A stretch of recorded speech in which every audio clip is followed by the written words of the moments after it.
launched a nonprofit, myself and Sean, Next Gen Up Foundation, taking care of the kids. But most so, what legacy mean to me is just staying down, working through the process, grinding, and making sure that even if you experience those setbacks, you still go forward.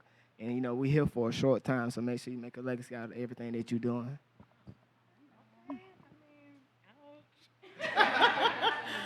My name is Georgette Laguerre. I go by Gigi Vice Florida. I'm a local real estate investor, wholesaler. I'm a part of GNC, you know.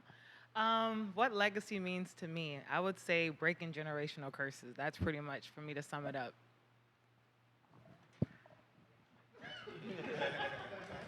Uh, I'm Sean Boone, owner of Boone Financial, co-owner of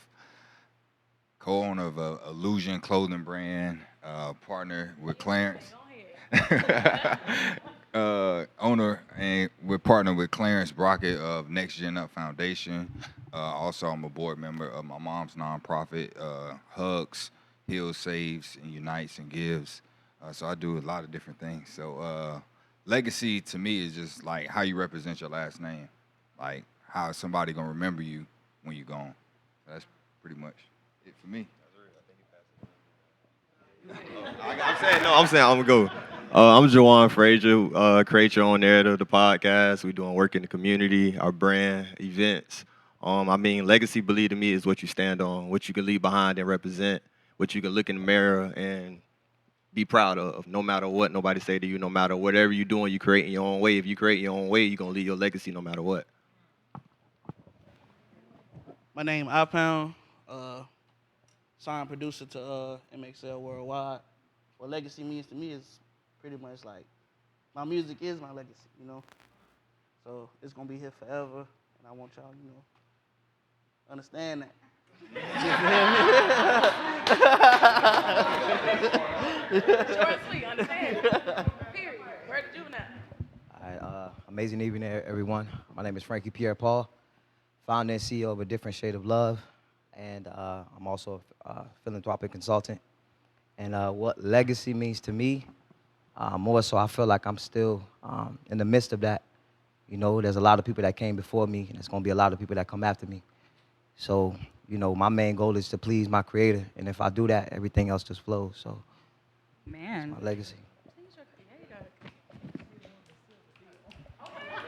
That's how you end it off. Wow. Thank you, everybody, for giving your introductions and letting the audience know if you all have any questions, whether in person or live, please let us know. We will take some time later on to answer all of those. And so as we get prepared to go ahead and go forward, why Palm Beach? I know that we're all from Palm Beach, born and raised, but why stay? Why come back? Why do what you do in your city? Oh yeah. So regarding why Palm Beach, I just think that when you are from somewhere that doesn't have much or that doesn't embrace and what we come behind, it's very important to plant that seed and grow it. Even if you don't reap the benefits or the dividends regarding everything that you're doing, you're inspiring the next person to go ahead and make sure that they can take it to the next level. And I think that's what Palm Beach needs. Any other thoughts, suggestions, comments? I'll go. I want to say why Palm Beach because I feel like Palm Beach got a lot to show. They got a lot of talent that's just slept on. Like we the underground beast kind of. So I feel like if we kind of bring that together and come out, they gonna have to hear us one day. You feel me? Like we kind of making noise, but we keep doing stuff like this and what you brought together, which we appreciate, we'll be unstoppable. So I feel like if we keep doing things and coming together, it'll bring Palm Beach to that light, like the Lauderdales, the Miamis, even Tallahassee got a name now. Right. Feel me? So that's what I think that's why I chose it. I believe it's easier to inspire when people can relate to you. So if people from our community see us where we at, where we come from, and the things we accomplish, it's easier for them to grow and create their own vision. I said just continue to be there for the younger generation. I said, there's a lot of kids in our community that needs our help. Like he just said, we just gotta, when they see what we're doing right now, just be an entrepreneur, then they're gonna be inspired. So I say we just gotta continue to, Palm Beach do have a lot of talent. There's a lot of young kids out here. So we just got to continue to be there for them, be a mentor. Growing up in Palm Beach, just there's a lot of stuff growing up, I didn't know. So when I see Sean and Clarence or posting things about financial literacy, I didn't know when I was 12, 11, financial, life insurance, all those things. But those kids right now, they're learning about life insurance. So we just got to continue to inspire the younger generation. Yeah. Yeah, I'll say same thing. Inspire the young generation, definitely in Palm Beach County, because like you said, it's a lot going on here, and our age is our advantage. A lot of us like on the stage, I feel like, because we're closer in age to the youth. So if they see somebody that looks like them that's doing doing something, they feel like they can do it outside of like being an athlete or drug, whatever it may be. That image that's always painted on TV, and to have somebody who's young to look up to is something that always been a thing for me, and that's why I chose Palm Beach County. Even though I was teaching, I had my locks, but I cut them, and I got tattoos and all this, and the students would look at me and be like, you how you become a teacher? I'm like, what you mean? And then I go down the list. I have a master's, I have a bachelor's. I was like, I done X, Y, and Z to get here. I was like, your shell is not the definition of you. You know what I'm saying? Like, you have to literally talk about intangibles. You know what I'm saying? That's the thing that separate a lot of people, and they don't know that. You know what I'm saying? So being there for the youth in that way is something that's way different. I feel like, and even like one more example, like a couple weeks ago, I took some of my former players out to Cheesecake, and we was talking about stocks, because they're already into it. But I told them, I was like, I'm gonna show you how to make some money real quick as a group, like literally on the spot. So I told them, download the Acorns app.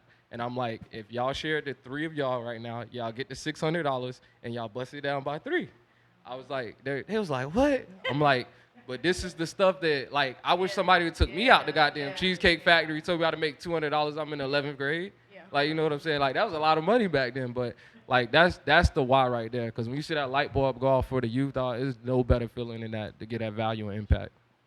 That's the main reason why, like, I kept my hair and my tattoos, because I wanted to show people that people like that can make it. You feel me?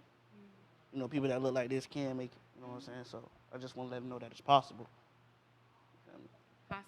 Possibilities are endless. And I love that you guys said that, because I think sometimes a lot of people are afraid to come back to their hometown or do something in their hometown because they feel like they're going to get stuck. But I think the idea is, if you know your impact and you know what you have, at the end of the day, you won't get stuck anywhere. So you're just expanding your horizon. You're just doing what you need to do for your community, for you, and for other people. And so in knowing that we want to give back to the younger generation and influence them, who influenced you all to show you that you had possibilities and that there was options for you and that you just didn't have to be where you were from? I'll go first. Whoever want to go? I was gonna say, as far as impact, I know it was my father first and foremost, and my mom. They was the biggest impact, like starting out, because they just taught me that mental toughness. Like, that was something that, I mean, it seems like it's kind of lacking nowadays for some people, but instilling that in me is taking me further than anything. But the most pivotal moment, I'll say, as far as like impact, was when I was 18. My mother, she passed away, and I went to therapy. Like, having that and administration pushed me into it, that what catapulted me to who I am today, because it was like, when things like that happen, you could go one or two ways. You know what I'm saying? Like, person who's gonna tank, or you gonna rise to the occasion. And it was like, being pushed into that helped me rise to the occasion and get where I'm going. So like, even through, and that was like a community program. Right. You know what I'm saying? That was through. So just things like that is what, like, definitely has been like a huge impact for me. And I know definitely attributes like probably 75% of my success today, because a lot of the things that we do, I feel like, especially with us, black people, like, we're the most creative people in the world. I don't care what nobody say. And with that, it's not that we can't get things done. It's mostly right here, like our mental state. Like, even the statement you said about people saying they feel stuck, like, that's literally a mindset. Like, paradise is wherever you at if you make it. You know what I'm saying? So that's it. I would say my family, of course, would be the most inspirational piece to me when I was growing up. Not just with me and my sister and my brother, but all of our cousins, my father and his siblings used to always put in our mind, speaking about mindset, why are you here? What is your purpose? And even if whatever we wanted to do wasn't what we ended up doing, they put that seed in our minds to really think about, okay, well, if this isn't what it is, then what is it? And that helped us to develop that mindset and of purpose at an early age. And it kind of said, it guided our actions. So if this is what I want, this is my purpose, I'm not going to let anything stop me from it.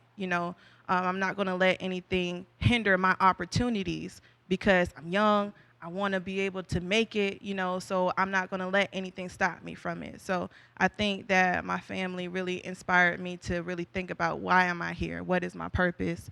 And as far as community organizations go, also the community, like 20 Pearls, Fresh Pearls, Delta Gyms, all of the community organizations, they help to expose us to different things. Also, I have a modeling agency, but the way I knew that I was going to do a modeling agency at 12 years old because Delta Gyms took me to Ebony Fashion Fair, which was right at that church that's now UPA. I forgot what it is now, but that's when I was like, wow, this is what I want to do. So community organizations, family, whatever your environment is, if you put yourself in an environment that will expose you to different things, now you have changed your mindset.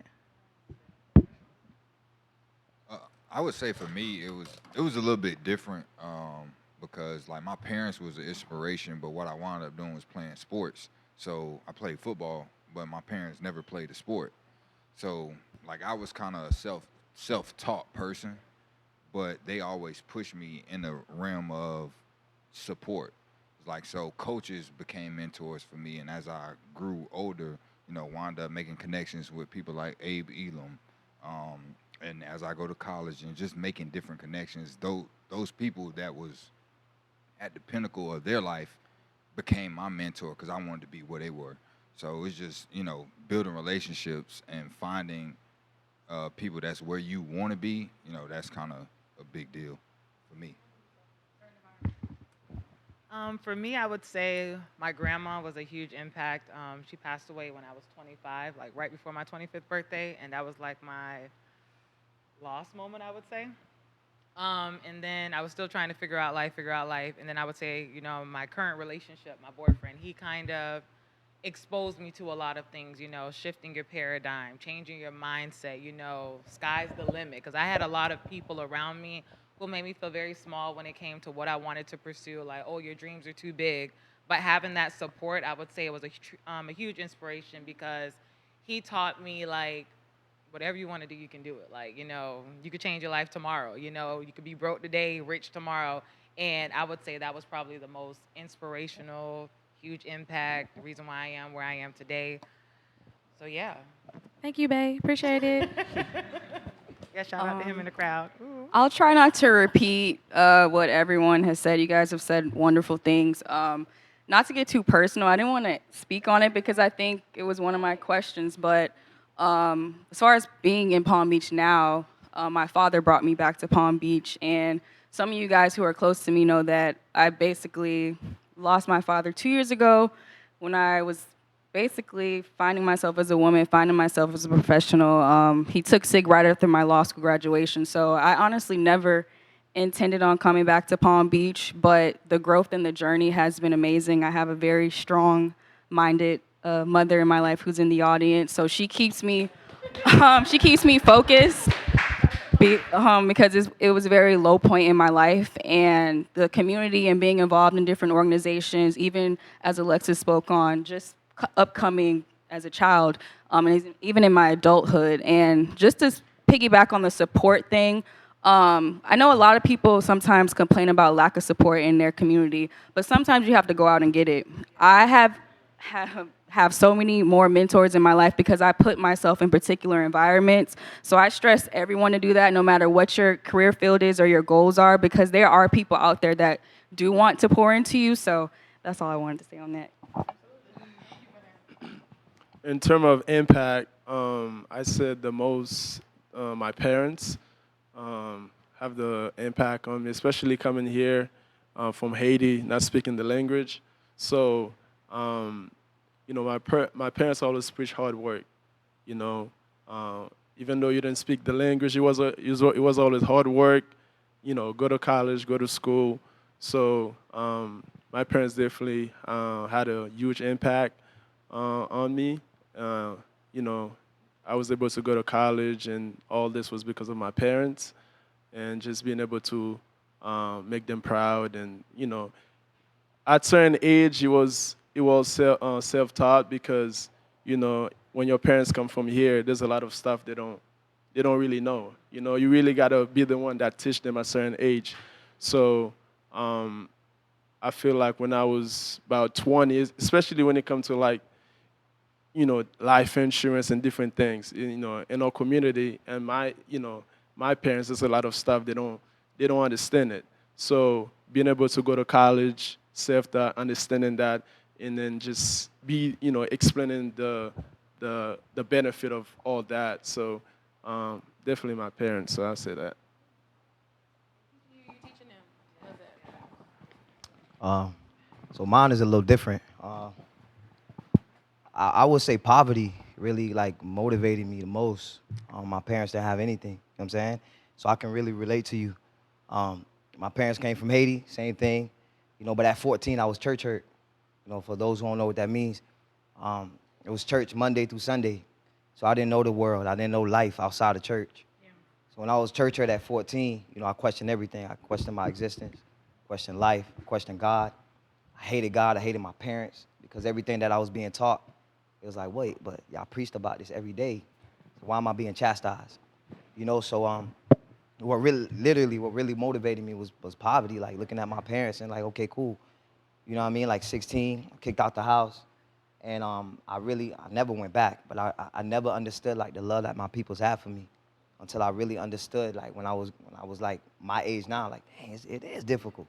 So imagine somebody that's coming from Haiti that has nothing but gave you everything.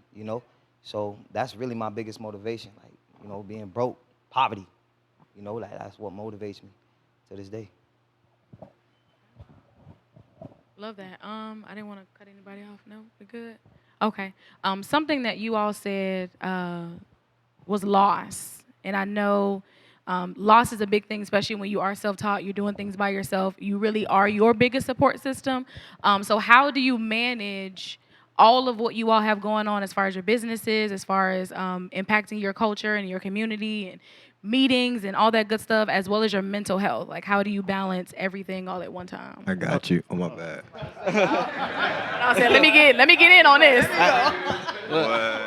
Go ahead, fam. For real, I gotta just say teamwork. Like teamwork. That's my cousin. He got his own brand. That's my cousin. He got the camera, and that's my coworker. You feel me? We call each other. We both CEOs. We both stand on business. We both. If I have a long day and I don't want to do nothing, I can call Tony. I guess when you got good people around you, and I feel like I'm blessed to have that. When it get real, real hard, I know I can just kind of just relax, turn the shoulder, and they'll let me know that, like, hey, bro, you can kind of lay back real quick, sit back, chill. I'm out there doing chairs, relax. And then that man right there, he like a dad figure. So when he guides you and push you and kind of motivates you, it give you a trigger. So that's why I say he kind of helped me out like that. Well, I guess same thing what you said, keeping good people around you. Like everybody know, like me, I'm the face of a lot of things. But when it comes to behind the scene work, Mike do it all. You know what I'm saying? That boy be in and out. I mean, yelling at me, and I even say nephew as well. Nephew, I salute you, right? She'll call me and tell you dead wrong. You shouldn't have did this, right? Like real talk. Thank like, you so much, nephew. she'll put Oh, my God. Put you in your place. Even I got my mom and my sister like, Clan, boy, sit your down. You know what I'm saying? But it's good people that put you in a position to, be held accountable. But when it comes to like taking care of mental health, my mom and my sister know that I'm one person that I just go off the scene and I just, take care of myself. They'll know, oh, don't call Clarence because we know he laying down and he reading or something like that. And I become a student of the game. Like every day, like I practice my mental health, read, go walking, and do things like that. I strongly believe in that because when you take care of your mental health, you're feeling good about the steps that you're taking. You can't grow in life if you're not happy. Even if you handling your business, you're still not grow in life because everything behind the scenes is going to get inside you. So that's how I handle mine. And like to piggyback off what Clarence said, like, you know, like my personal life, like you feel me? Like Vontae, I gotta make sure he's straight before I-Pound straight. You know what I'm saying? Like, because I won't be able to move forward if my personal life not together. You know what I'm saying? So I make sure that's together so I can continue to do music. Because if my personal life, chaotic, I won't be able to do that. I won't be able to create. So, and then like I got the people around me that, you know what I'm saying? I'm like, hey bro, you slacking? You feel me? Get up, come on, let's go work out, let's go run, let's go do this. So you know what I'm saying? We got those type of people around you too. It's gonna always be good to push. You feel me? Yeah. For me, I would say seeking therapy. I was someone that always talked about going to therapy. Especially in the Black community, therapy is frowned upon. So with me, I would say going to therapy, putting everything that I'm going through out on the table, being vocal about what I'm going through, not trying to make it seem like I got it all figured out.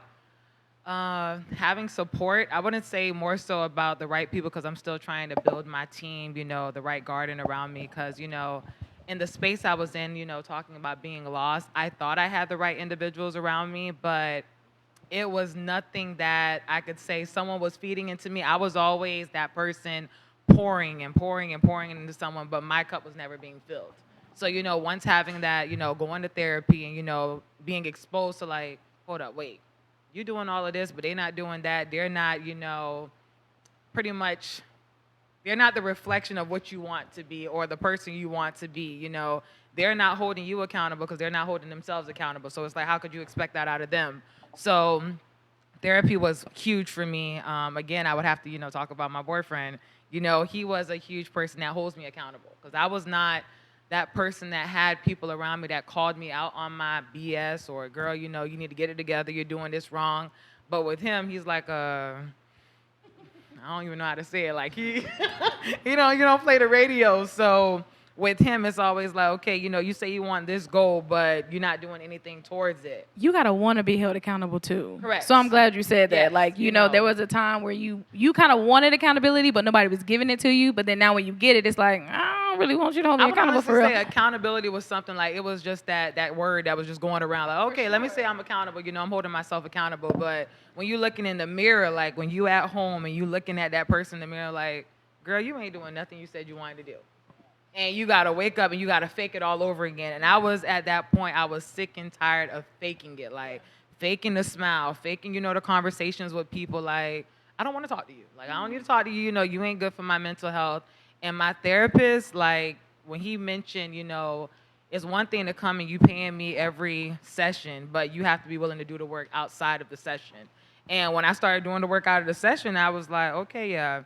Some of y'all have to go because my piece really is like I'm not negotiating it no more. Like if you gotta go, you gotta go. And he's like that constant reminder. Every time I'm at home, I start complaining. He was like, well, you ain't got to deal with this. And I'm just like, okay. So I would say he is that constant reminder for me. So yeah, that's how I balance it all.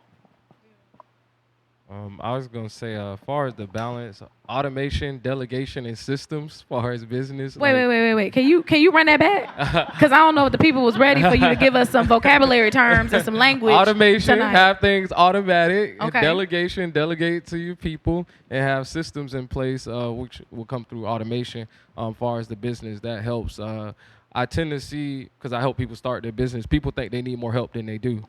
And that's really not the case because you haven't made $1 probably yet or anything, and you asking for help. Nobody gonna see value in that, especially when they complain about support. Like you ain't supported yourself for real yet, so how you expect somebody else to do it? So that's why I always say like systems, automation, delegation, and through supporting yourself, you're gonna find other people of value that see that and literally work for free more times than not for you. Up to a certain extent now, but that's a whole other story. But and then outside of that, as far as mental health, same thing. Therapy. I committed in 2021 to make sure every single year after that, I take out 1/4 of the year where I go to therapy for those 3 months. I don't have to be going through nothing. I'm just gonna have another ear that Say that last part again. You don't what? What? Yeah, I don't have to be going through anything. Like, we debunking that tonight. You do not have to have problems to go to therapy, everybody. No, you don't. it's getting outside of your head. You know what I'm saying? Like I said earlier, you create your paradise. You know what I'm saying? When you have somebody that doesn't have a vested interest in you, they don't really know. They know you through what y'all talking about, but they don't know you like that. It hit different when they give you that accountability, that advice, telling you to do the work. So I definitely always advise that. And then having a group, especially for men, like a men's group, and we have one in Lions Den. Having that, we have a session there called "Get It Off Your Chest" session. So this is where like men come in there like, bro, what you going through? Like, light it up, and then we gonna be solution based though. State the problem, but we gonna spend 90% of the time on solutions, and having those spaces like that, I feel like is super important. And anybody who looking for therapy, one thing I suggest, BetterHelp.com. They not super expensive. They do have scholarships where you can get it paid for. It's online, and you take a kind of a personality test, and they match you up with a person that's like who literally fits your profile and would be great for you. Like, so it's not like something random or you finna get somebody to say, come sit on my couch. Like, you know what I'm saying? Like, cause that's what people think about it. They think of therapy, like sitting on somebody, how the movies portray it. And it's nothing like that. You know what I'm saying? Yeah. Good. I know we getting kind of deep, but I'm about to segue so I can get some tea. We talking about support and community and all that good stuff. So please raise your hand if you are in a relationship right now, whether it be regular relationship, married, all that good stuff. Y'all out here raising your hand. Well, I'm glad you're raising it too. Amen. Okay. How do y'all balance that in a growing business, and especially you, Gigi, because you work with your man? So how do y'all do this? Okay, I'll go. Yours a little different. I see you every day. Yes, all I day. would say the way I balance it, knowing my role, knowing my place, knowing my position, however you want to put it, letting him lead. You know, a lot of people, you know, question, like, oh, you know, but with a business, he brought me on. You know, this was his arena. He saw I was complaining at work. I hate my job or whatever. He introduced me to something new, and it just works. You know, I don't step. You know, everything just works. I would say, you know, as it may sound crazy, but I mean, I enjoy it. But it's more so we just go with the flow. What's understood doesn't have to be explained. We just understand each other. I would say that much. I'll say just know how to switch off. What I mean by that is that, you know, a lot of the time that we always on social media with Facebook, TikTok, Twitter. We use social media for a business, but you got to know how to switch off where you enjoy that. You enjoy that private moments with your loved ones, because when it comes to business deals can happen anytime, but you only cherish this moment once. So just know how to switch off. So because like I said, business deal, it can happen tomorrow, next week, but these moments with your loved one, they happen only once time. So yeah, just know how to switch up. I would. Look, he ready for that. He ready for that. I think I had to learn reinsurance, like just to break it down. Like I might be busy right now. I might not be spending much time right here at this second, but I'm working. You feel me? Like it's nothing bad, and then slowing down. Sometimes to be realizing work you become too much, and then you got to sit there and get back into your family. That's a man. You feel me? Y'all really be on the go. I ain't gonna lie. What kind of shoes you got on? See, you want somebody to buy, right? If you was in the married, you feel me? I mean, if you want your husband to, to treat you can. I don't need grind. you to, but you gotta grind. I think too is being a student of your schedule. It's like if you know how to manage your schedule and you know how to really think every time out, like you able to create time for either your relationship, for your family. So if you know how to, be a student of your schedule, I think that's really, really important. And I think as far as relationship go, a mentor of mine said, this was funny. He said, they either gonna complain that you're not there, or they gonna complain that you broke. So which complaining would you want them to do? I said, I'd rather them complain and I'm not broke. So you got to do what you got to do. But understanding one another too, and keeping an open communication. So I think that's important. Yeah. So I'm gonna add a little bit. I've been with my God-given gift for like 16 years, right? Yeah. I've been with her 16 years, and what really keeps me humble is the fact that, you know, all this came now, you know? She's been with me since I was 16. I was homeless. I had nothing. So in all honesty, I'm still getting to know her. I keep that in my mental. Like, now it's a mother of two. Now it's a mother of two with 3 kids that we lost. You know what I mean? Now it's a mother of 2 with a young man that's dealing with a lot of celebrities and different types. So I try to really kind of relate to her and really like dumb it down, because I tell God all the time, it's God first, family second, and everything else comes next. So if I'm willing to lose everything to maintain that happiness and to maintain that family vibe and everything that, you know, she sacrificed and I sacrificed and God has given me, everything else gonna flow. So I just kind of treat it like a equation. Like, if she's not happy, I'm tripping. And I know she's talking to God about me, and I know God gonna make me pivot, you know? So it's just me, and everything that I talk about, guys, is more so like my journey. I'm still getting to know myself. I'm still getting to know what I'm going through, everything that I'm doing, you know what I mean? So this is just what helped me. Like, I've been with this young lady for 16 years, and I still don't know her. I'm still getting to know her. And then when I do finally get it, it's like, nah, she changed. She switched up. Now she got a whole different profession. Now she likes a different type of food, you know what I mean? Like, it's just different. So, like, that's really what keeps everything kind of in motion and really level for me. Yeah. Yeah, I would say, in a relationship-wise, stating intentions up front and knowing what's going on. I feel like sometimes we ask all the right questions on the back end, and we gotta ask them on the front end when it comes to that, so they understand the lifestyle, especially if you're an entrepreneur. Because to be an entrepreneur, honestly, like, you got to be a little crazy, like, literally, like, because I feel like it's one of the most spiritual things you could do, because you literally have to wake up every single day and know everything that happens within the business and with you is solely relying upon what you do. And some people don't have that mindset, and it can be difficult if your partner isn't there. So that's why I say making sure that you have that. And then far as you said, having it together, my ideology behind it is, like, there's no such thing as balance. Like, that doesn't exist in a relationship. Like, people say that word, throw it around, but it's not real.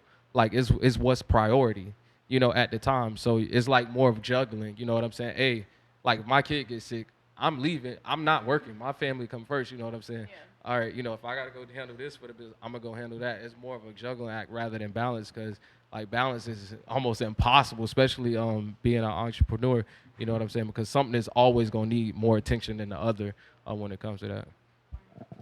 To my left and my right, prominent people, Imani is a beast in the game in what it is that she does, and Clarence is obviously a beast in whatever realm he want to be in on that Tuesday or Wednesday. So, does what you all do and how you do it and how busy you guys are impact your dating life? Because if I could be a fly on the wall, I could imagine, like, well, you always busy, you doing all this type of stuff. So is there ever like, you too busy for me, you got too much going on, she too high class, you too high class? Like, how does that, is there ever anything like that? For sure, the high class thing, high maintenance. If you really know me, I'm very down to earth. Like, I went to Roosevelt. Like, I've had the best of both worlds. So people see me in my professional setting and just try to put me in a box. And it's like, I'm not that, but since you think I'm that, that lets me know that you're not even worth my time anyway. But honestly, now that I am really busy in my career and I'm going to networking events, I'm working, I have my new job now, so I'm doing way more than I was doing before. I have had sideways comments about, oh, you too busy, or people just think I'm just Hollywood, or just pushing them to the side. But, like, I'm really blunt, so, like, if I don't want to be bothered with you, like, I just will, I don't want to say ghost, but you know what I'm saying? I'll just go missing, or I'll let you know. Or I recently just got, like, a weird sideways comment, because, like, a picture with one of my attorney male friends, and it was just like, I'm in a male-dominated profession, so that definitely affects my dating life. I am single and dating, but definitely when I do lock in, it has to be with someone, a man who's secure within himself, because I'm always going to be around men. Like, I'm sometimes the only woman in the room. So it's an issue, but, you know, whoever's meant for me is going to be for me. So it is what it is. I agree. And that's how I feel, you know. Nah, for real. Talk your truth, pound. Talk your truth. Tell your truth, because you felt that with your chest and your heart. For real, 'cause, like, intimately. Like, like for real, cause like, you know, my schedule kind of all over the place. Like, you know, as a producer, engineer, it's like you can get called at any moment. You know what I'm saying? So it's like it be times where I might not see you for a while, cause I'm booked here, I'm booked in Cali, I might be booked in New York somewhere. You know what I'm saying? So I need you to be secure, cause rappers bring females to the studio all the time. They ain't for me, but they around. You know what I'm saying? And they be like, so I be needing them. I believe you, Pat. I believe you. I need them to be secure. You know what I'm saying? Cause, man, listen, they be around. You know what I'm saying? And it affect my dating life though. It Cause they does. swear that I'm always around women, which they around, but it's like They ain't got nothing to do with me. they don't got nothing to do with me. You know what I'm saying? I feel that. I just feel like you got to do what's best for you. Like, for me, I probably wouldn't date a producer because I wouldn't want my man just, you know, with that type of environment. So you got to be comfortable with what you like. You get what I'm saying? If you know that's not for you, don't pursue that person. Like, period. Yeah. Hold on. Hey, thank you. I said one thing you going to answer is this one. Look, hey, look, you hear my mama back there? She going in. Come on, Mom. Give Mom the mic, actually. Give Mom the mic, actually. I wouldn't even say like it's about like being too busy, but I say for myself, gotta stop shooting the gun. You know what I'm saying? Gotta slow down a little bit. But more so, you gotta find someone that understands your vision and keeps themselves busy as well. Because a lot of individuals aren't as busy as you are. So when they're not as so busy, they worry more about the relationship, and everything in their personal life carries on to that relationship. And they try to find you as their happiness. But in reality, you're not supposed to be their happiness. You know what I'm saying? Y'all supposed to, meet together, and it works like that. So, that's all I say, Mo. You better get away from the camera. All right. Because she came a little closer, too. I didn't answer the question. Exactly. So I know I got a couple seconds, but come on, get the people what they need to know. Somebody that's busy. Yeah, circle back. That's what you do. You got to pivot. You know what I'm saying? They waiting on you. At the end of the show, I answer that. Sorry. Fine. I'll let you slide. Did I need to take a break, Neffy? We good? We all right? No, but if you want to open up to anyone in the audience. Oh, yeah. Before I go in depth of what they do and how they are impacting their community, are there any questions, comments, or concerns, anything on live? Okay, I got two hands, my dudes.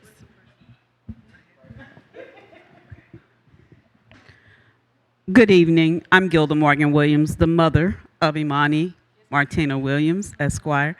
Glad to be here.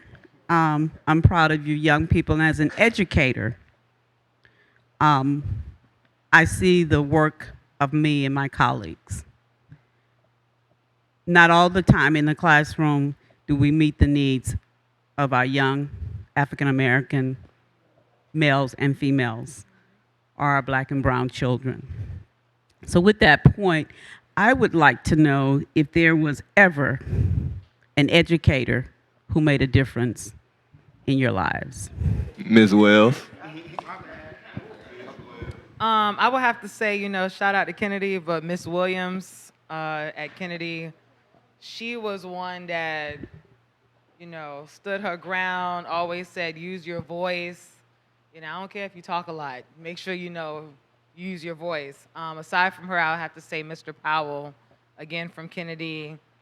He was someone that always poured into me, always say, you can be whatever you want to be, even though originally I wanted to be a pharmacist, but he was always someone that, hey, you could call me. I don't care if you get 10 years older, 20 years older, reach out to me, and if you have a question that needs to be answered, I'm here, shoulder to cry on. So I really appreciate those two. Yes, y'all. Thank you. I feel like I'm entitled to answer, mother. I would definitely say Miss Hepburn, my 5th grade gifted teacher at Roosevelt. She was so hard on me. Like, I thought she was so mean. Like, I could not stand. But it ended up working out. She definitely poured into not only me, but the whole class, because she equipped me with skills that when I was with my other counterparts at Bach, coming from Roosevelt, I was like running circles around them. And we actually ran into each other probably when I was in law school at Sam's Club. And it was just an amazing sight to see that she, had an impact on what I ended up doing in my life. So for sure. My 4th grade teacher. I went to UB Kinsey, and so my 4th grade teacher, her name was Miss Terrace, and she would always I did not like school, but I was smart, but I never wanted to apply myself. But she always forced me to apply myself. So she was patient with me. She wasn't forcing me to do a lot of things. And then when you go to middle school and all you hear is 10 days, 10 days, 10 days. All you hear is 10 days. You're going to get disciplined real quick if you hear them 10 days walking in that hallway. So Mr. Lockhart was definitely not just because he here, but he was, he was that, yeah, you knew, you got to do the right thing. And plus, a lot of my family, one of my aunties is a big time educator. So everybody know my auntie, so I can't do nothing. Anyway, yeah, so. I have 3.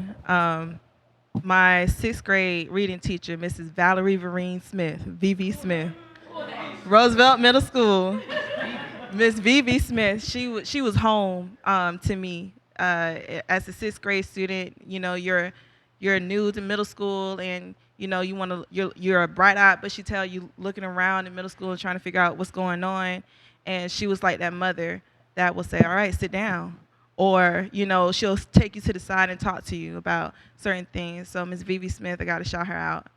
Mr. Trendell Adams, rest in peace. He was my 7th grade engineer teacher. He was a very big mentor to me, and he was a mentor to so many kids. And he was always that voice of reason. And then Miss Katrina Long Robinson from Roosevelt Middle School. All of these are from Roosevelt Middle School. She not only mentored me in middle school, but she stayed with me throughout high school and college, and now we're very, very close. So, and then also Dr. George Lockhart is my mentor as well. He was not only my principal but my father, but he gave me the freedom to be myself and make my own name, and I really appreciated that, Daddy. Thank you. Thanks, Dad. I definitely wanted to shout out Mr. and Mrs. Brown of the Suncoast Community High School. Though they were not my teachers per se, I definitely empathize with Imani. When there are people who see something in you, they will push and push further than you desire to. And I used to be livid when Miss Brown used to be asking me to do stuff. Mr. Brown would point stuff out. I mean, your toes couldn't be pointed, but mine had to be. It didn't matter. But it's one of those moments where people know what is on the inside of you. They want it to come out. They will push you by any means necessary. So shout out to the best band around. There's no offense to the rest of y'all, but yes, Dr. Lockhart. Yes, you all talked about a stimulating environment and antigens that help you propel you up to where you are now. My question specifically is for the law firm of Boone, Brocken, and Williams. What is the inspiration to stop you from failing? What is your inspiration to stop you from failing? My mom first. She's a very strong woman. I'm not just saying that because she's here. We went through a lot together. It's just me and her. I'm an only child. So losing my father was something hard for me. But losing someone she spent more than half of her life with was also something. So just to see her care for him, to see what real love is, that's something I can't let down. I can't let my father's legacy go down because he literally fought to see me walk across that stage. And God, obviously, God praying, that's what keeps me going. And just my pride, I guess. I don't ever want to fail. Of course you're gonna have your bad days, but I never want to be the reason that I didn't succeed. If it's from something else. But for me, if I did something to do something to hurt myself, I don't think I will ever live with that. So those are my inspirations. For me, it's my daughter. You know, I can't fail because I just can't do it. It's not an option. You know, it never was an option. Like my mom didn't allow me to fail. My brothers didn't allow me to fail. So she's not gonna allow me to fail. So you know, she's my main inspiration. I think for me, it's like kind of switched my mindset from failure to either learning or it's lessons. It's like so I'm never failing. It's like I'm always just learning, but constantly like if I had motivation, it's like I want to be respected by the people I respect. And so if I can gain, if I respect them, I want that same respect.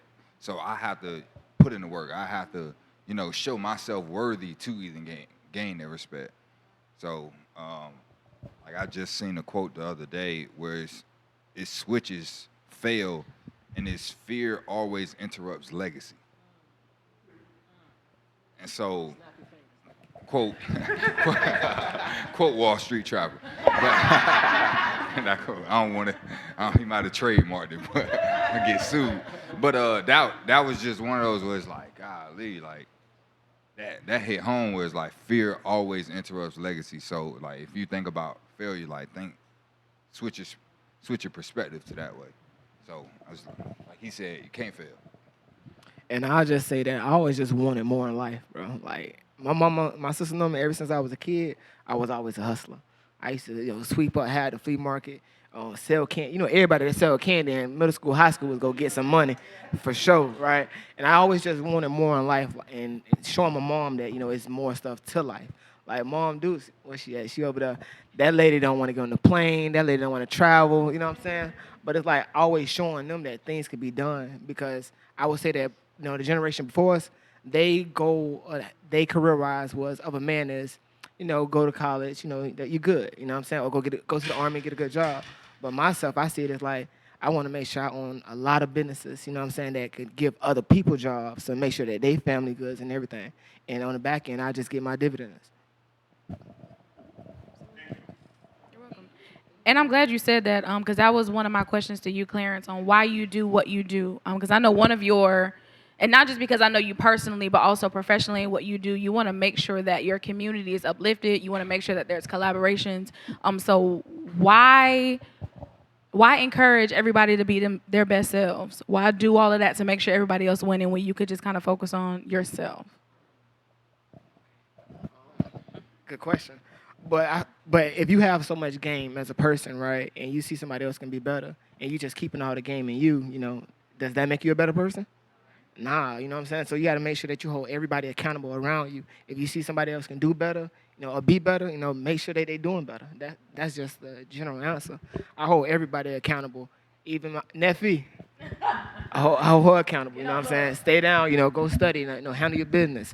Mike, same thing. We can go through the same situation or conversation for like 10 years, and I still tell them the same thing. Handle your business at the end of the day and make sure that you're doing right, because at the end of the day, what's the goal of a successful man? Do right, be great, and make sure that you lead in the correct direction. Neffy, did you have? I do have a question. Yes, ma'am. And this is to anybody. If you had an option to be an umbrella or a bucket, which one would you be and why? An umbrella or a bucket? Yes. Umbrella. I say umbrella. Yeah, because my love language is acts of service, so I know to cover people, I think would be. That was good. Yeah, I'm gonna let somebody else answer it before I'm gonna have to come back to you on that one. That's good. Yeah, I got it. You got me stuck on that one. Okay. Well, Wow. I'm gonna go ahead and say that bucket. I like to soak up game. I feel that. I feel that. I like to soak up game. So I feel that. student of the game, you know what I'm saying? So What if you put the umbrella like on the handle of the bucket?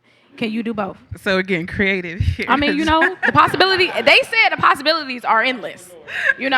Possibilities are endless. So I'm about to step into your specific realm. So, Mr. Glenn, they've been hogging the mic from you, friend. I'm so sorry. Okay.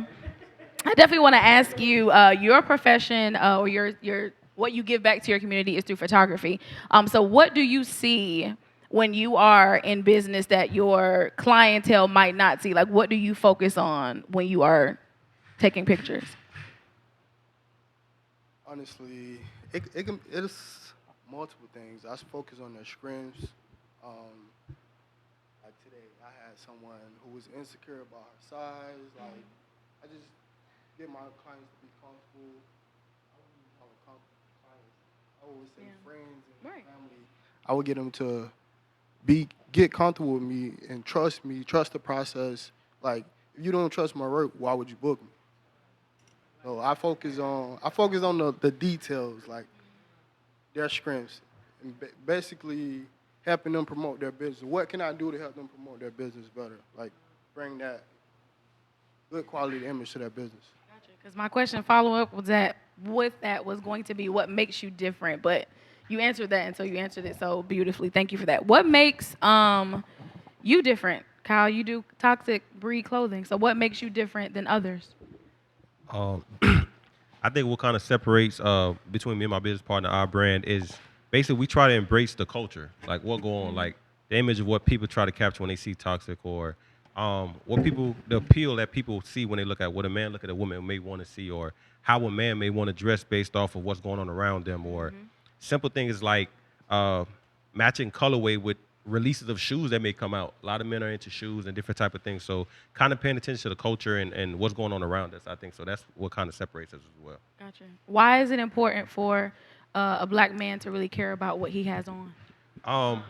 Because it kind of can entice stereotypes, but it Okay. can also like paint the picture or narrative of who you are internally, basically. Like, so kind of what we had a conversation about dreads and things like that. If you dress a certain way, people may depict you a certain way, you know what I'm saying? So us creating a type of, atmosphere with clothing where you can still be fashionable, but you can still be comfortable as well and still be respectable. Like, it's not something that you could just take and be like, it's just for rappers or thugs. Like, but it's something, so that's why we end up diversing into women as well. Like, we still want women to feel comfortable with themselves as well. Even though you may seem as though, hey, we may show skin in here too, but you still being comfortable who you are by what you're wearing.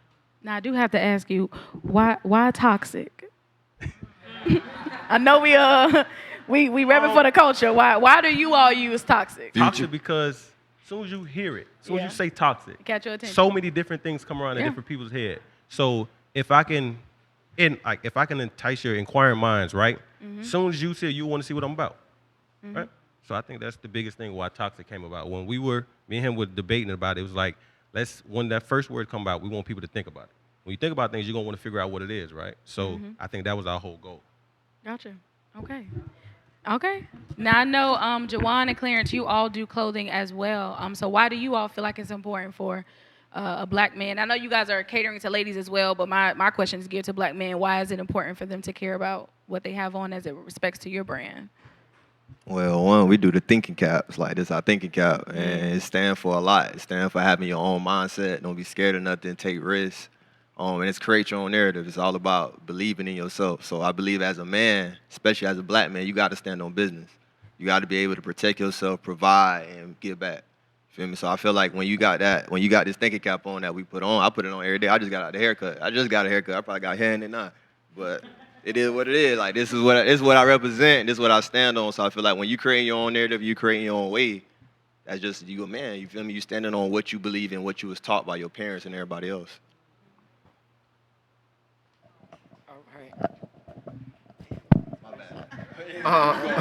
They giving us questions after questions, bro. They giving us questions. But just to, relate back on what you said, I think it's more so about ownership. You know what I'm saying? Like, we grew up, when I just say the Jabos, the Dickies, the Jordans and everything, but that's nothing that ever benefit us. So my thing, every time I do something, it's like, how can I make sure that I can benefit the bigger picture?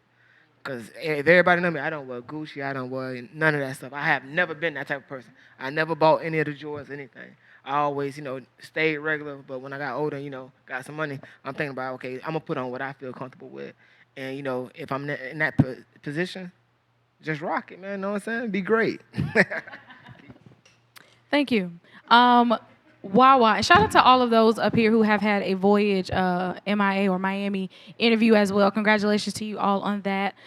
In yours, you talked about having to manage an influx of clientele. So how did you kind of get through that process of like starting your business out and then boom, you have a whole bunch of people interested?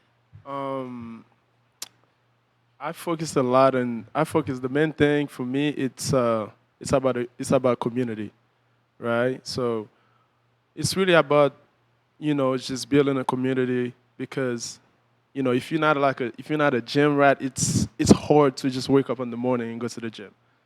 It's it's super hard to do that. That's why a lot of people they struggle to work out because they're always on and off because they don't have somebody to keep them accountable.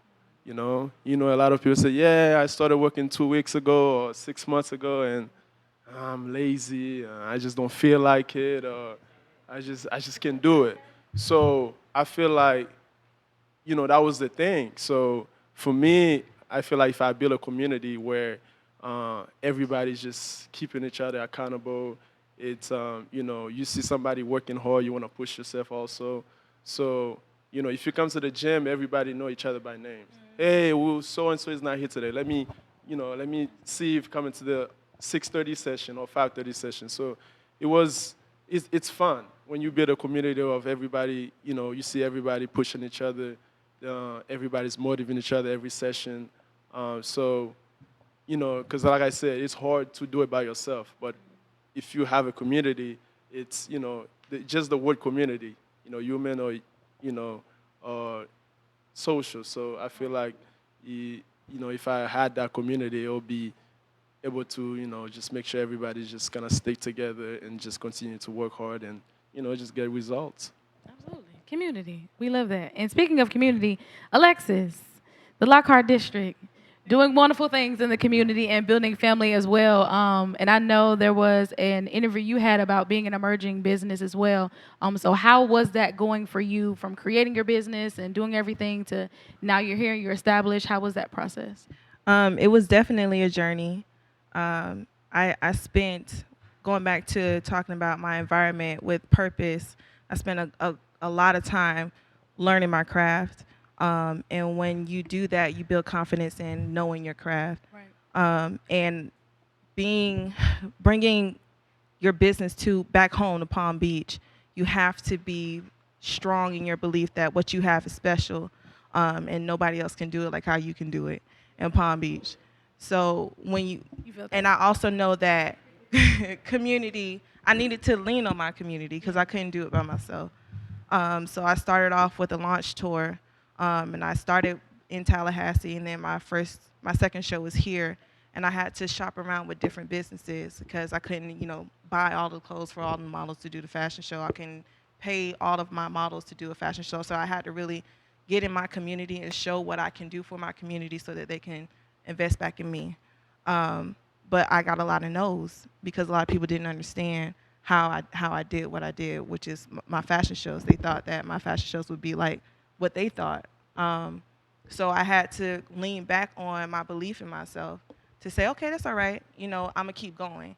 Nipsey Hussle said it's a marathon, and one of the major things he said was, it's not that what I did was special, it's just I didn't give up.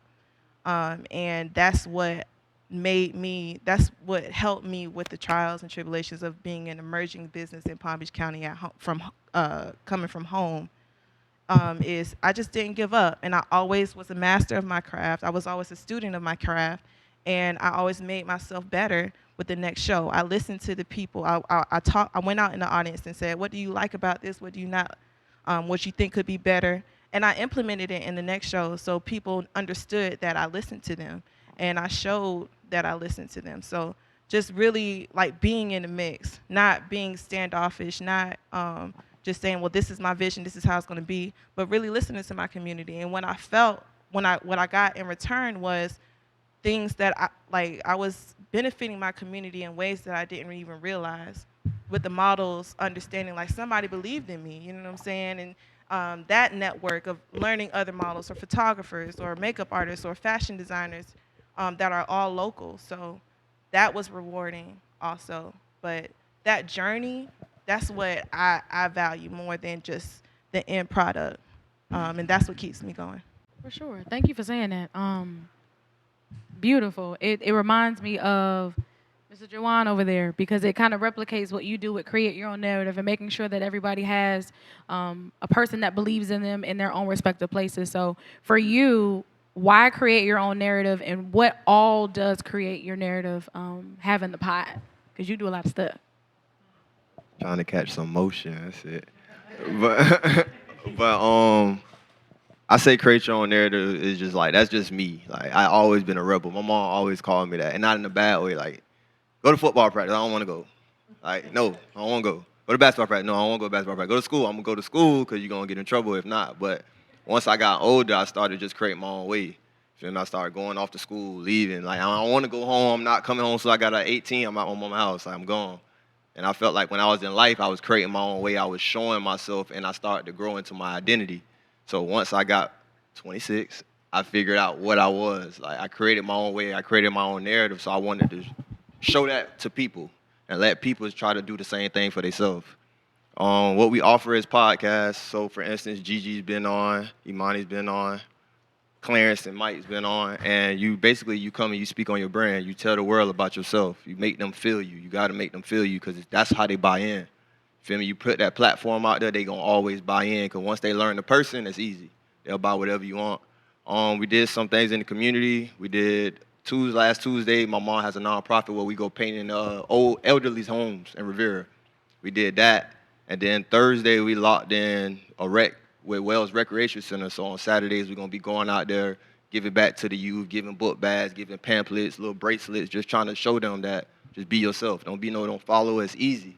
In our community, it's easy. You get on TikTok, they can tell you to do 50 things, and you might do it. So I feel like as long as they see people like us doing it, they're going to be all right. So that's why I say the events, the gala, we threw a pool party. We got a brunch coming on the 30th. I can't tell you the rest. I'm sorry. That's all right. That's all right. You gave us a little sneak peek, so make sure y'all are paying attention to what Create Your Own Narrative is doing. Somebody that represents longevity for sure is Frankie. And congratulations on getting your own national day in Broward. You know, I told you I had to do my research. You know, I'm a little nosy. But how was it that day that you got a day? You know, why did they honor you for that or with that? Really, when I got the call, I was really taken back because I'm from Palm Beach, and I do a lot for my community here, and for Miami to really, tap in, it's like, okay, cool, like, man, like, why not Palm Beach? You know what I mean? So it was bittersweet for me, but at the end of the day, I realized that I really tapped into like my calling, instead of just being in Palm Beach. Now I'm Tri-County, and I also want to give a special shout out to Kodak because, there's a lot of things I'm able to do. We get together and we build that vision. Where it's like, nah, bro, like you can't just do Broward. You got to do South Florida. You got to do Palm Beach. You got to do Broward. You have to do Miami. And when I started tapping into Miami, it's more so like, okay, cool. You guys talk about community a lot, and I try to understand the community that I serve. You know what I mean? Because we could talk about community and certain things that I provide. It don't help, the suburbs. It don't help certain type of people. So I just started to tap into certain things that people are going through, that look like us, that dress like us, that smell like us. You know what I mean? They be like, man, Frank, how you doing that? Like I don't know how to really go ask for help. Bruh, it's for you. You know what I'm saying? So for me, when I got that day, it was more so like bittersweet. And I just gave that back out. Gave that back to God because, I always doubt to myself. And I realize that when I do that, I just continue to get elevated. So it's a blessing. It's weird to me. I ain't gonna lie, but yeah, December 14th, Frankie Pierre Paul Day. Yeah, facts. Congratulations on that. Can you give an overview of your organization? Yeah, Different Shade of Love is a nonprofit organization that caters to homelessness here in South Florida. So my goal and my mission is to change the perspective of homelessness. And I think COVID-19 really helped me with that mission because it was a lot of millionaires that became broke in less than a couple months. A lot of business owners that were broke. They didn't know who to go ask for help. you know what I mean, when it came down to like resources that impoverished communities knew about. It's like, Frank, I don't know how to do it. You know what I mean? And you find a lot of these people sleeping in their cars, but they still work 9 to 5s. You know what I mean? And me changing that perspective, it helps you guys. So when you see somebody on the street, you'll be able to be like, okay, cool, I can have a conversation. Instead of the first thing is, oh, this person is a drug addict, or they're lazy, or this, that, and the third. I'm able to use my platform and our social media to be like, yo, this is John. John lost his wife 3 weeks ago. So he can't be in his house. He goes crazy. You know what I mean? Coming home from work, that's all he's seen was his wife. She's gone. She died of COVID. Now he went crazy. Now he's on the streets. You know, or his wife was the breadwinner. You know, and he didn't work because he was, he was handicapped. Now he's on the streets begging for money. You know what I mean? Things like that. So when I'm able to change your perspective, you'll be able to help and be like, oh, man, I know somebody. Let me hit up Frank. I get that 24/7. 24/7. I get that 24/7. So if I'm able to help you guys understand homelessness and change that perspective, now we're able to build each other as a community as opposed to just pointing fingers and be like, man, y'all tripping. Go get a job. Go get a 9 to 5. Nah, let me pull over. Let me tell you about this 9 to 5. You know what I'm saying? So that's the whole thing behind the different shade of love. And I just tie that in with a lot of my philanthropic work with the celebrities and people that actually want to tap in. I just put that into the peripheral where it's like, nah, we tapping into our inner city communities and, stop throwing money in on these strip clubs and things like that, Now, I don't fault nobody for that, but, 20 bands could go into, into your community or building a community center. You get what I'm saying? So, yeah, it's just... You felt that. You felt that. Yeah, it's tied in. Yes. This is super tacky, but Neffy, how much time I got? Okay, you said 30? Thank you. All right, back to our regular schedule program. Is there a question in the audience before I get on to my next question? No? Yes? Okay, we good. While we're talking about businesses and changing perspectives, this question is for Ken, Clarence, Gigi, and Sean. All of you all do something that allows other people's perspectives to be changed as far as real estate, what wholesale looks like, entrepreneurship, whether it comes to finances and investments, when it comes to managing a business and creating one, but what is something that you might need to tell the people when it comes to whether it be entrepreneurship, wholesaling, finance, whether it comes to business that they need to know that will probably change their perspective of it from what you would assume or they would assume they know about it? Well, for me, for wholesaling, I would say I am living proof that your life could change within a year. Because I was the young girl working a 9 to 5, being overworked, underpaid, and I didn't own any homes, and now I could say, fast forward to 2.5 years later, I would say we own 4, flipping properties. I made, I can't even count how much money, just from not having a degree, I didn't see what you do for other people. I didn't go the traditional route, getting a college degree. I had a lot of people tell me, oh, you should have went to school, got a degree, and all of that. But to see that I'm doing this in the past 2.5 years, learning a trade that I didn't have to put any money into. I had someone that, saw that I had the potential poured into me. And to see that I'm making, what someone is making in a year, I'm able to make it in 30 days, So wholesaling is primarily where I am the person that I find a motivated seller, and I get them under contract, and I sell that contract to an investor for a fee. So, in a sense, I will find a seller, I put them under contract for $150,000, I sell it to an investor for $200,000. I made $50,000 just by selling that contract. And I do this all in the comfort of my own home, bonnet on, pajamas. That's all. That's pretty much what I'm doing. And like just the day in the field, I'm more so, every single day is something new. It's either, we're jumping over gates, looking at a house, we're dealing with rats. It's giving trespassing. Okay. Yeah, we calling a locksmith to come and, unlock the door. But it's always something new. But to see that, your life can really change in a year, and I am building, generational wealth every single day. My grandma was the first one in my family that ever purchased a home, and I'm the second one.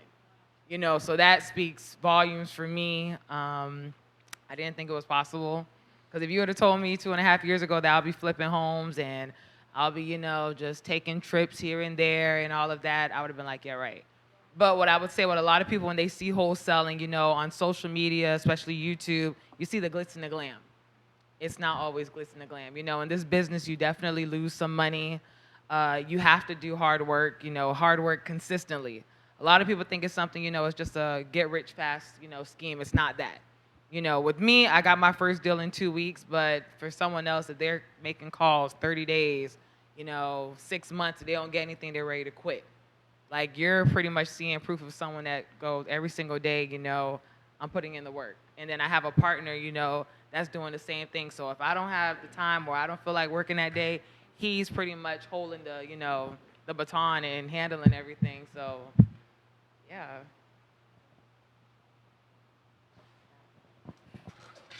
Yeah. So, and what I do, so I do financial services.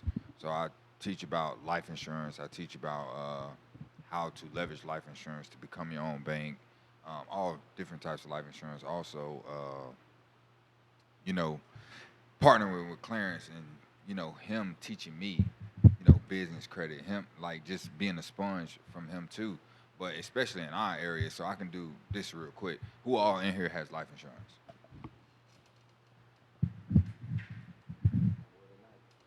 Right? So that's why it's important because a lot of people like. So what do they need to know about life insurance, and why is it important? Well, here we go. So we have insurance on our phones, right? They force us to have car insurance, right? They tell us we need health insurance, right? But what's the most important asset? You. So why you don't have insurance on your life?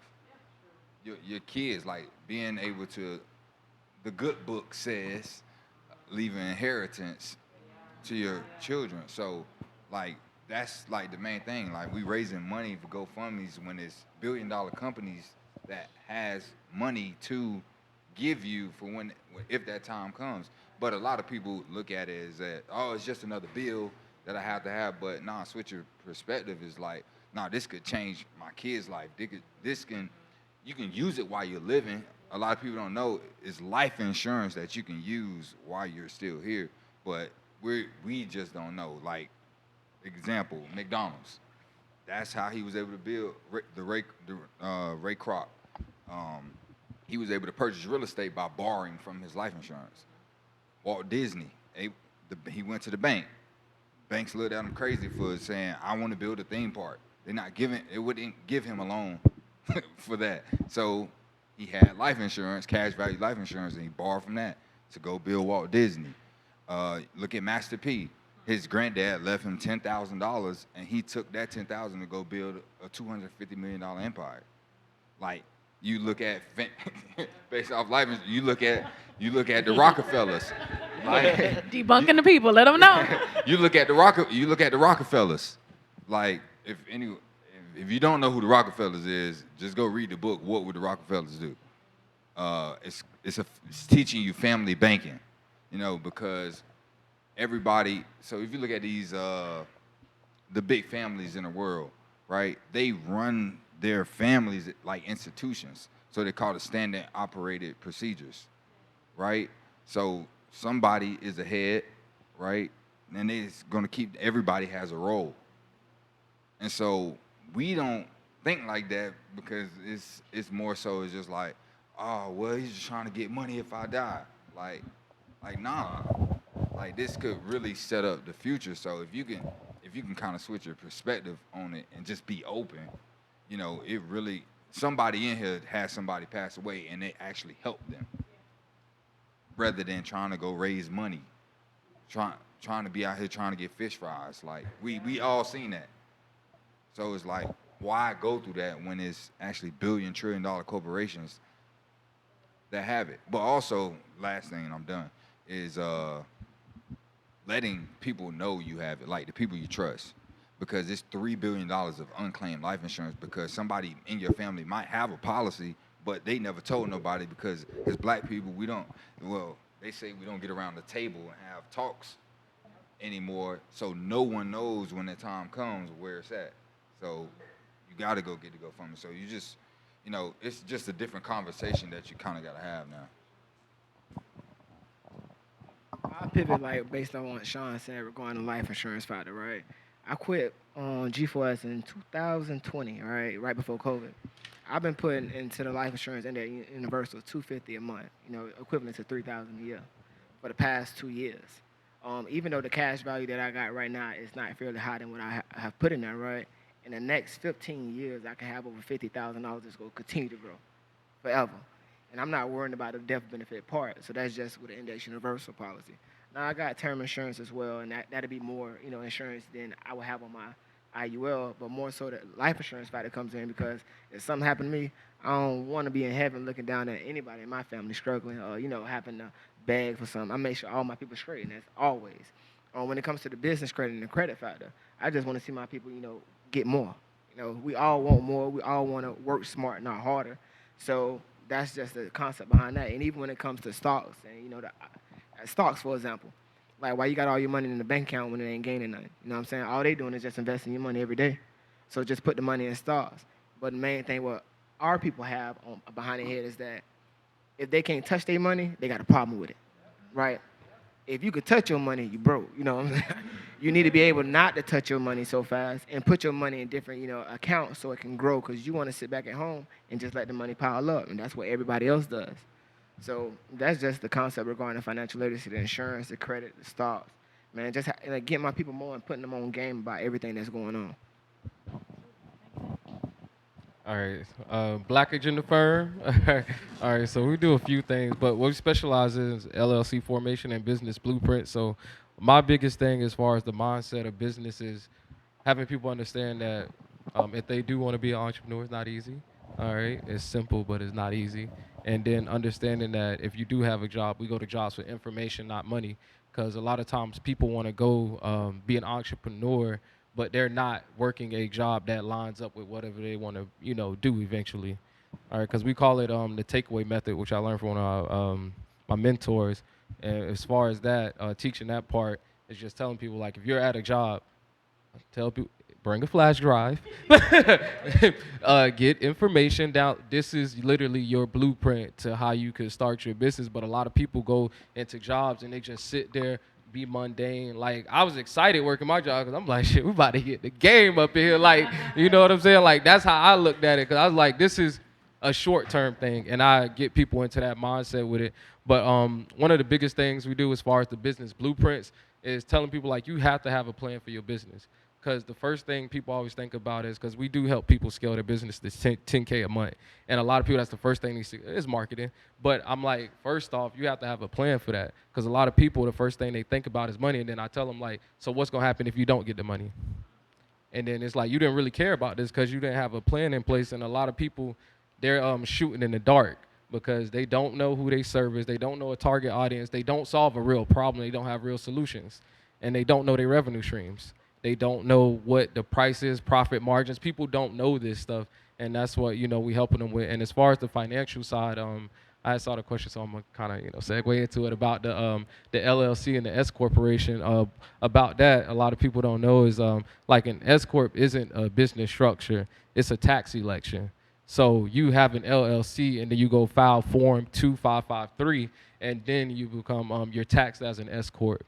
So you form an LLC, anybody could really do it, you know what I'm saying, if you sit down and apply yourself. But a lot of people they don't do it and they don't notice, and this helps you save on your taxes.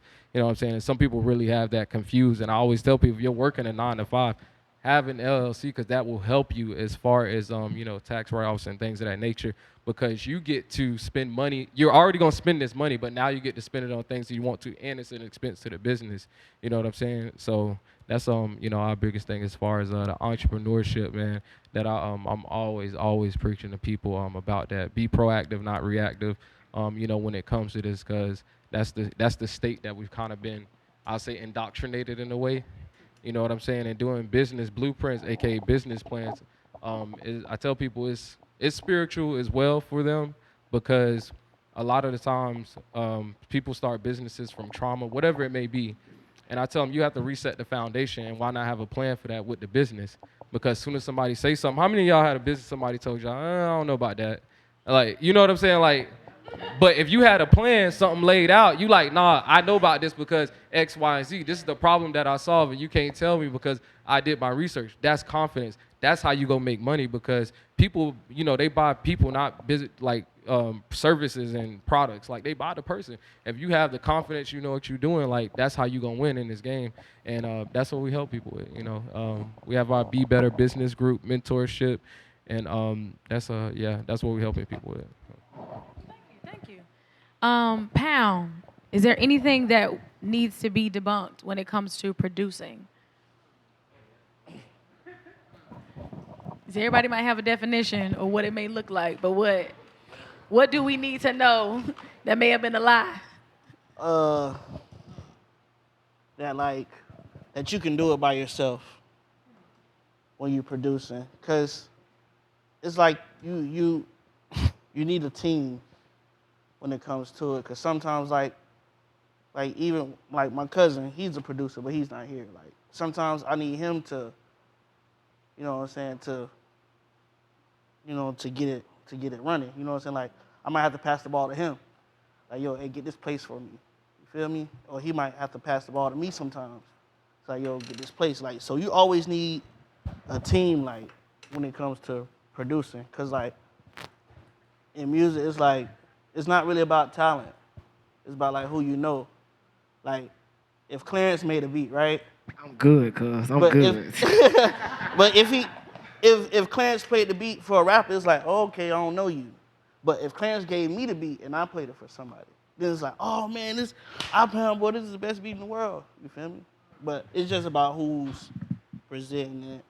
And I realized that it's like, oh, okay, so it's really not about talent, it's about who you know and like what's going on. You feel me?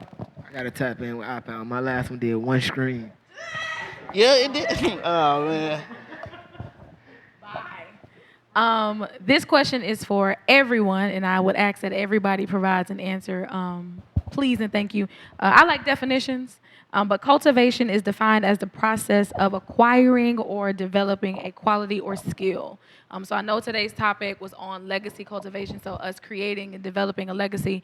But for each and every one of you, what skill would you say, or quality, characteristic, aspect, attribute, whatever you want to define it as, are you focusing on right now within your personal life and your business?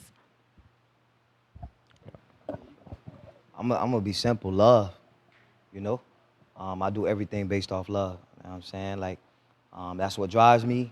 That's what keeps me going. I know it sounds cheesy, but I really feel like when I really fell in love with me, and like in my journey and everything that I'm doing, it's like I apply that in everybody. I see that in everyone, and it's just love. Like people will be like, man, Frank, nah, it's all love. Frank is nah, it's all love. And for me, God is love. So I just apply that. You know what I mean? So that's just me. Yeah. I say being genuine and applying that to the business also, because I feel like people gravitate towards genuine people. If they feel like they can feel comfortable around you and being yourself, they're going to be able to come around you and hang out and come to the parties and hang out with us. So I feel like once I learned how to not look at business always personal and just do my genuine, I know I'm genuine. Even if you not, we good. Like, I don't got no hard feelings. This business is business. Let's keep going. So I feel like being genuine was the biggest thing for me. I think it's remaining a student of the game and always being teachable. Even when you escalating in life and reaching new goals, just learning from new people. And I like what the main thing I found about the restaurant is getting with people who have a different perspective on how to run things. I always used to feel like I was the smartest in the room, but when I realized that I wasn't the smartest in the room, you know what I'm saying? That's when things start going to a different level. So being open and also being organic, because I did find myself like 2018. I used to do like the motivation videos with the little shirt on, button tie, and everything, right? So I'll be looking at those videos now, like, man, what the this nigga was doing, right?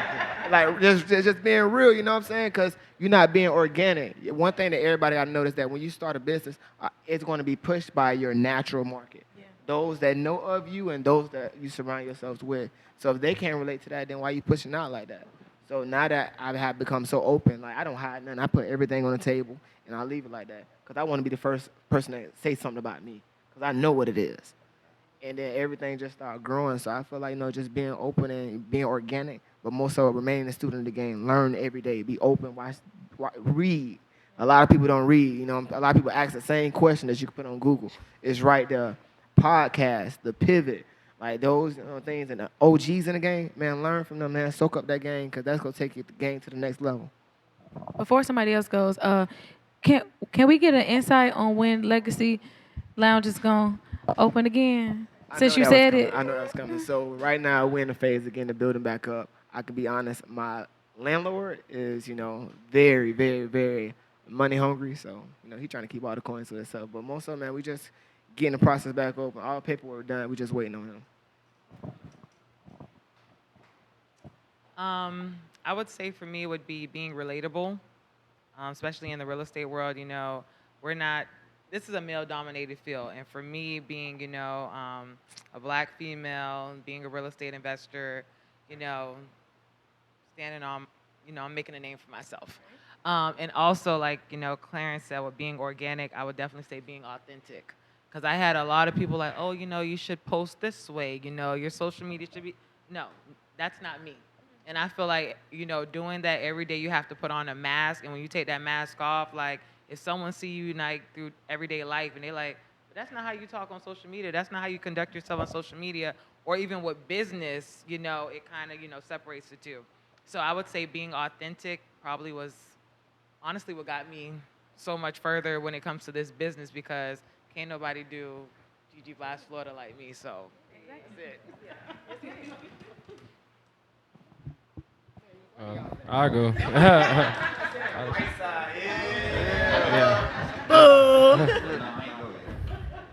Is it safe to talk? Something in my personal life that I am cultivating or continuing to cultivate is control. Personally, I do like to be in control, but I don't mean it in a way. I'm good at controlling situations around me or sometimes people around me, but that's not how life works. But it's more so for myself, self-control, like being okay with what is and what isn't. And also having grace, grace for myself and grace for others. I tend to give grace more to other people than myself. I'm my biggest critic, so I'm learning to realize that I don't have to be perfect. I can still be great and have flaws as well. So self-control and grace is something I'm cultivating in my personal life. As far as in my career as a personal injury attorney, I am cultivating mastering my craft. I want to be the best trial lawyer. I'm ready for my first $1 million verdict. But while also being teachable, still remaining true to myself and realizing the natural God-given gifts that God gave me while still growing. So that's what And I'm I'm glad you cultivating. said that. What is the definition or the difference between a lawyer and an attorney? Okay, so they're like used interchangeably, but technically one would say one with just a Juris Doctor is a lawyer, and then when you pass the bar exam, you're an attorney, but we use it interchangeably, yeah. I would say what I'm focusing on right now, for me personally and in my business, is more so like I'm on a journey of like becoming. So it's like I'm not where I want to be yet. So I'm constantly, like Clarence said, being a student of the game, being my authentic self, constantly networking, trying to build relationships with people, because like people is how I'm gonna get rich. Like like no matter what, it's gonna go through people. So if I can't be me, if I can't, be open to being teachable, open to constructive criticism, open to, just kind of getting in different rooms, like you're gonna struggle. And so I'm just constantly just trying to get better, doing things outside of my comfort zone, trying to get uncomfortable, because that's where the most growth is. And like when it comes to me, like it's like being self-motivated, because like if people see that you need people to motivate you all the time, they could use you as like pawns for like different kind of things. So I just want to say like self-motivation is one of the things I really try to stay focused on. Just remaining humble, you know what I'm saying? Always thanking God, you feel me? Because, man, it gets hard out here sometimes. You know what I'm saying? So just stay self-motivated. I would say working on staying true to the vision and not diluting it. I know when I first started my business, I just wanted to prove that it could be done. So I would dilute my vision a lot and just to show. And even though, I got a good response, it wasn't what I knew I could do. So now I'm really just focusing on if it takes time, it takes time, but I'm not diluting the vision no more kind of thing. Who were you performing for or proving to? Just my community. Okay. My community. Yeah. I love y'all, but I mean, no, it's real. So I it's just for wanted to real, know. Yeah. So it's just like I said in the beginning, I got a lot of no's. So I had to say, okay, I won't do this, I won't do that, just to show you that this is really what we can do. But now that I've proven myself, I'm not diluting type of thing. Yes, ma'am. Yes, ma'am. I'll say for me right now, I know it's different to everybody, but sit my ass down. Like sometimes as an entrepreneur, like you definitely can't be doing too much. And we turn ourselves into robots, like inadvertently. And we don't realize it until like literally your body says, hey, chill out. Well, like you gonna tap out in a minute. I ain't playing with you. And learning that process of learning to just sit still and be at peace with where things are at, like has helped me out a lot. Because sometimes as an entrepreneur, like I tell people all the time, they shy away from the conversation, but the sole purpose of running a business is to do what? Make money. Like, and we think about that, like making money a lot. And sometimes you can make the most money when you being at peace and sitting still, because things do come to you, because sometimes we'll fail to realize all of these things we've done months and months and before, you just don't see the return on investment until later on, and just having that mindset and working on that all the time is like really took me to another level. It like I promise you, because that's been like the biggest thing for me. Because some people will tell you keep going, keep grinding, but I tell people, like, if you grinding, what happens when you keep grinding something? It usually breaks. Yeah, you run into the ground. So it's like it's not a grind. Like, you know what I'm saying? You gotta have prioritize yourself, your health, and things of that nature. And sit your ass down sometimes. Because you are ultimately, everybody is their business. So it's like if you don't do what you need to do, if you're not your best self, your business ultimately crumbles. So prioritizing you is definitely an overall theme. So I'm proud to hear that.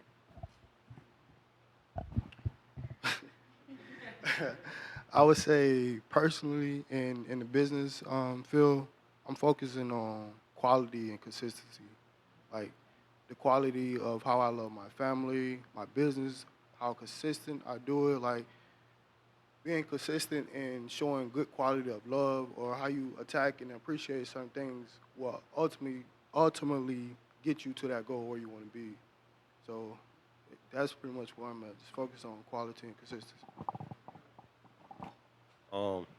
I would say being a better mentor or leader, making sure that these are the only ways I inform or give back to other people and stuff like that, and being a resource to more people. I would say that's a big thing. I said discipline, and just I said discipline because if you discipline, you keep at it, because sometimes you see a lot of people say motivation. You lose motivation, but you don't lose discipline. So, just basically discipline, and discipline. Um, you know, you be more consistent, and then with consistency, build habits, and from habits, you take action, and action lead to results. And just to have a side question, is working out really, really important, or is there like something else we need to prioritize? Like, Like, like I said before, a healthy body is the greatest form of generational wealth. You can't do anything if you're not healthy. Right. So, if you want to build generational wealth, I gotta work out. That's you what you're got to saying. work out. So that's what I mean by healthy body is the greatest form of generational wealth. And I say when you working out, don't don't think just for yourself. You got to think for your partner. You got to think for your kids. You got to think for your Your kids your is talking, partner, Mom. your Sorry. kids, and then your future grandchildren. So it's I not can add on. just about yourself. It's different. I want to add on to Wawa and shout out to Clarence. You get a fire life insurance policy as well. Once your weight is in order, you get a good price. So that is literally generational wealth. Don't Yes. wait. Yes. Don't wait. Okay. All right. Working out, everybody. Discipline, everybody. Got it. No, she went. Yes. And I'm gonna add, because nobody said it, but confidence. That is something that I'm working on personally. Everybody will probably assume that I have great confidence.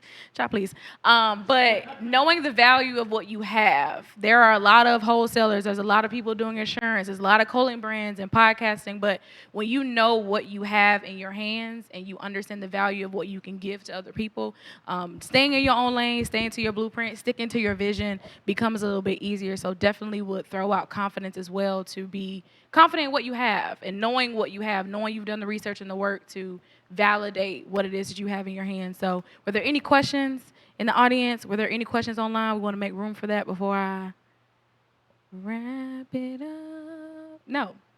All right. Thank y'all so much to all of our wonderful panelists. Can we give a round for our panelists, please? Thank y'all so much. Miss Neffy. And I just want to say one last thing to piggyback off of what Ajay said. And so this is actually one of my favorite quotes by Marianne Williamson. It says that in every community there is work to be done. In every nation there are wounds to heal. In every heart there's the power to do it. And so you guys are just living examples of the power that you guys have within you. So through your business, your day-to-day lives, your professionalism, like you guys have the ability to change the world. So really just want to continue to encourage you guys and pour into you guys, because you guys inspire me. So thank you guys so much for sharing your stories with us, and don't stop. Yeah, so thank you to our audience who stuck it out with us. Thank you to those who are featuring on live or viewing on live. Shout out to our panelists. Clarence himself, the legacy brand himself. Continue to follow everybody, link with everybody, get their information so that you guys can stay connected, and good night. Good night.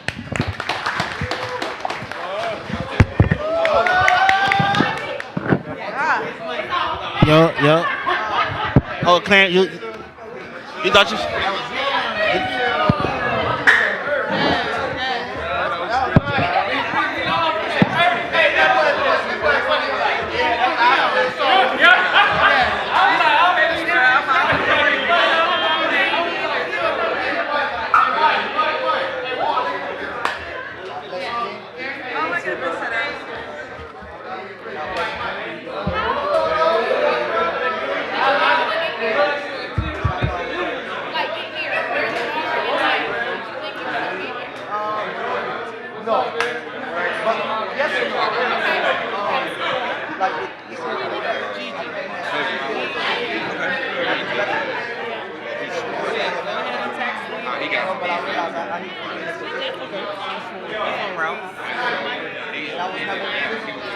So like I do insurance. Go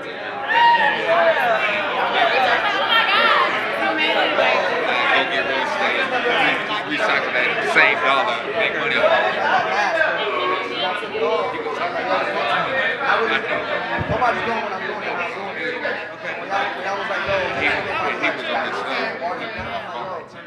on this stuff. I see that mirror work, bro. I just glad to meet you, man.